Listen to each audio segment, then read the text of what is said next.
Not the kind of diagnosis I usually do. TL Dr. I inadvertently diagnosed a serious medical issue and might have saved a remote user's life. First off, I know this is a bit out there, but other than possible misrememberings, not a word of this is a lie. Did not want to post anything until I was sure the user was all right, and this had a happy ending. I was working the help desk early one afternoon a few months ago, and the phone rang. It was someone I would help before, a salesman at a remote location. He was in the office and having trouble logging into his laptop. I will never understand how users can use the same password for months and then one day just forget it, but that's what the user reported, and it was not a super uncommon issue. I reset his password in Ad, then forced a sync to Azure Ad. We are a hybrid environment, and provided him the new password. I am of the belief that hanging up on a user before confirming they are up and running is right up there with closing up a computer before confirming it boots. You are jinxing it. So I am sitting there for a couple minutes and ask, how are things going? It is still saying I cannot log in. All right, can you click in the bottom left where it says other user and type your email address in manually? After a while it is still not working. Weird. I confirm in our management software that his laptop is online and reachable, and just to make sure I used his new password to log into Office. Come in a private window, so I very carefully spell out the password and have him read it back to me. A few more minutes pass, he still cannot log in. I text him the password somewhat against policy, and still not working, so I use a little undocumented trick where I make like I am going to remote into his machine, but send it a reboot command a few seconds later.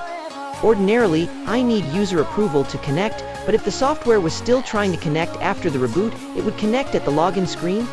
Logged in with my admin account, so it was connected to Azure Ad just fine, so I logged out and told the user to try to log in again. What I saw was really concerning. He was not even typing in the password field, he was in the username field and had managed to badly mangle his own email address. Not just misspellings, but there were 5+ signs in a row, and over time the user was backspacing and correcting over and over again.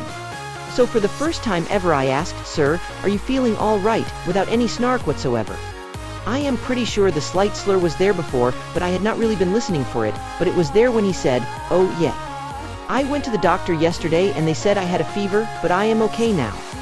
Fever did not explain everything I was seeing, so I asked, "Do you know you have been trying to type in your email address for 10 minutes? Wow, really?" He sounded almost impressed. He then started talking in a way that sounded almost coherent, but with a lot of misplaced words. Okay, he was either extremely drunk, or this was a serious medical issue, and being that he would driven into the office and no one else noticed, I did not think he was drunk. Plus, even while he was talking, he was very slowly and deliberately still trying to type and making more mistakes. "Can you keep trying to log in? I am going to see if I can find someone to help you." I pulled up Teams and checked his location to see if anyone was online. Thankfully, the branch manager was online. I called up her cell. "Hey, this is AT with it, and this might be a bit of an emergency. Are you or anyone on site today?" "I am, and potentially sick user is too." "What's wrong?" "Maybe nothing, but can you go check on user real quick? I think he may be having a serious problem." She puts down the phone, and after a while comes back and says, "Oh my goodness, I am so glad you called me. We had to take user to the hospital. He barely recognized me. He said he had a fever, plus slurred speech and some language involvement. Can you call whoever's taking him and let them know he might be having a stroke?" I was not sure user could tell people what he would told me. Okay, I will do that, thanks again. Did not hear anything back on that for a long while except from HR telling me I did good making sure he was okay. A few weeks after that call, we got a ticket to disable his account as he was on medical leave, but then a week after that we got a ticket to re-enable him. I was actually lucky enough to be the one who got the call when the user needed his password reset. Neither he nor I remembered what I would set it to a couple months back. Turns out yes, he had a stroke. He had no memory of that entire morning until he was in the hospital later that day. Prognosis was good. Fever after a stroke generally means it was pretty severe, so I would have been worried, and they were going to treat it with diet and blood pressure meds.